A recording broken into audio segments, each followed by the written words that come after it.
We're here at the Nelson Mandela Children's Fund Children's Hospital. We're going to go inside of the hospital, go inside of the C-suite of CEO Sibongile Makhabela. She is the visionary that's going to make sure that Nelson Mandela's vision for taking care of children continues to exist. Ms. Sibongile, welcome to Inside Her C-Suite on Kicking Doors. We're so thrilled to be here at the realization of your vision. Thank you. Well, it's not my vision. Thanks for the credit, Mr. Mandela's vision. Sure. You know, it's interesting, it's beautiful that you have been the sort of caretaker of an area of his passion and your passion. So you guys meet right there in the center. Absolutely. You both love kids.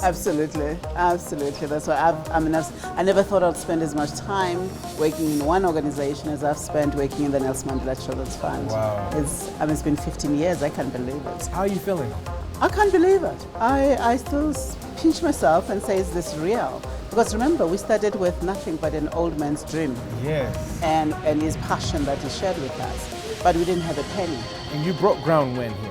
We broke ground in April of 2014. 2014, and wow. Yeah.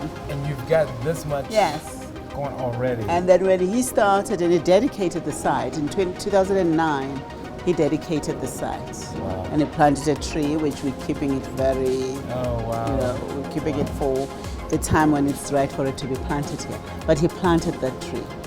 And I guess that's been, I think the motivation is seeing a difference this will make in children's lives. Sure. You know? There's one in Cape Town, but this will be the first in Gauteng. There are some efforts now since we started. There are more efforts to have more. And if you ask me how many we need as many as we can. We have a very young population. But this, as far as we know, the level, the level of excellence, the world class is probably going to be the 5th in the continent.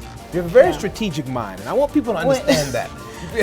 Well, you know, with Nelson Mandela Children's Fund, when I first joined in 1999, I really came in as a program director. Yes, and at that time, they just wanted to reposition and be a little bit more strategic about how they were giving. Sure. And my first job, I looked at what was on my desk. Got it. And I took a calculator and I went through it. And I said to my boss, well, you have an option. I can do this job in 3 months and go home and call me next year and we do it again. No one is going to be happy.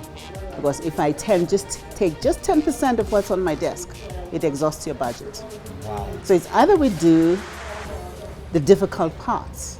Where can we locate to change, to go back to our mission, changing how society treats children. Got it. So that's that mission.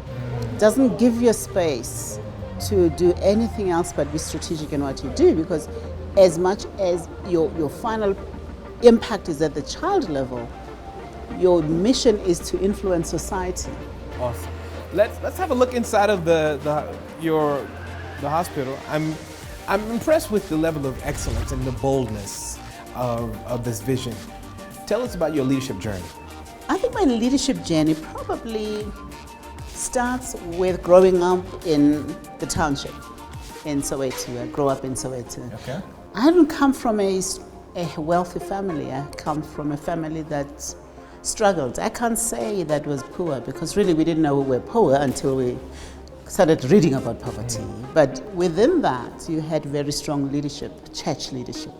You had people who embraced you. You had women, a Young Women Christian Association, YWCA. I remember being a member of YWCA when I was 10 years old and being interested, wanting to know more, and being exposed to books and reading and loving books and that sort of thing.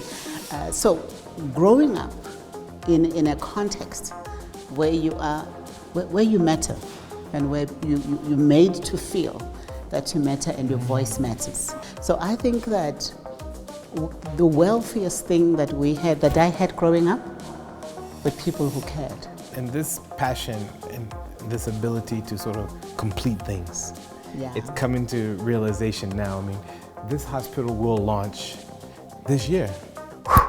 It will launch this year. I wish I could go back to Tata Madiba and say, it's going to happen. Yes. It's going to happen. I'm sure he's smiling down from him. He's going to have. He gave us a mission, which I was happy that I was able to go to him when he was still alive with the Nelson Mandela Children's Fund.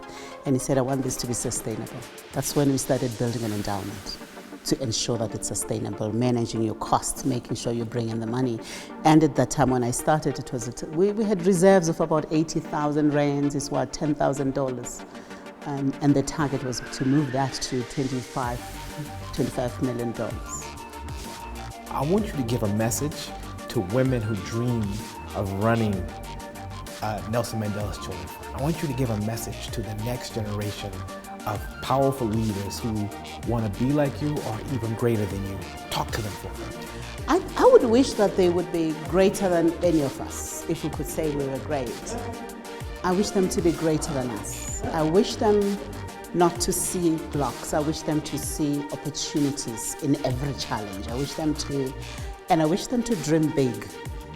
The problem with the society is that we are so limited in the visions we see.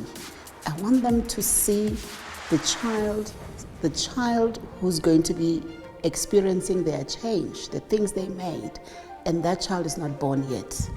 So I want them to plan for the unborn child and to see, because in there you see the world you want to create for future. So I just want the next young leader, forget how much money you earn. Just imagine what significance, what difference can you make, not for today, but the society you're trying to create. You know, I'm always moved by, I think it was Alan Patton who said, it talks about fear, and he says, for the unborn child, the inheritor of our fears.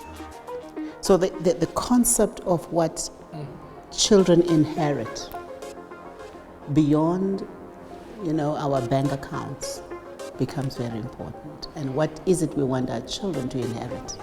We want to inherit a space that allows them to build yet another world. Because, we've been here billions of years. So it's how you as young leaders are going to enable the next generation of leaders to move society more and more forward. Mom Makhabela, thank you so much for your vision, your heart. You make sure that this incredible vision, this global phenomenon of excellence to ensure children's lives are sustained. Thank you.